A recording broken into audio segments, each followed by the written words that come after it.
To the members and friends at University UMC, I want you to know that I just returned from the state capitol where I shared at an interfaith prayer service on this day, October 10th, which is the World Day Against the Death Penalty. It is also on this day that the state of Texas has plans to execute a man named Jedediah Murphy. As I shared words at that prayer service, I wanted to share them also with you. This is what I said. I said, thank you for the invitation to be here today. My name is Teresa Wellborn, and I am the senior pastor at University UMC in Austin, Texas.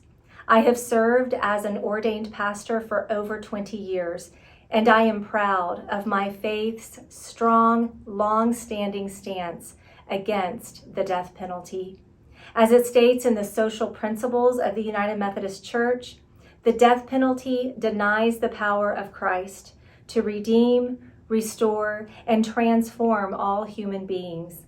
We believe that God's grace is ever reaching out to restore our relationship, both with God and with others.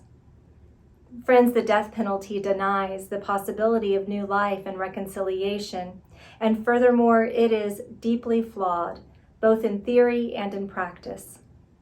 On this World Day Against the Death Penalty, people all around the world are carrying in their hearts and minds a host of names and faces, including the victims and their families. This day, as I think of Jedediah Murphy, I certainly do not dismiss the crime that Mr. Murphy committed. But let us be clear, his situation would be different had he been born in a different state or come from a different economic background. Racism, classism, and other systemic oppressions profoundly shape who receives the capital punishment and who does not. Among the sacred writings that I consider at times like this are these words from the prophet Ezekiel. There it says, God says, I take no pleasure in the death of the wicked, but rather that they turn from their ways and live.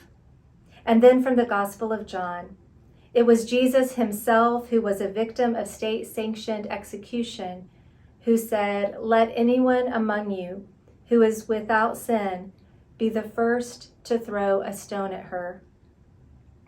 More than 70% of the world's countries have abolished capital punishment in law or in practice.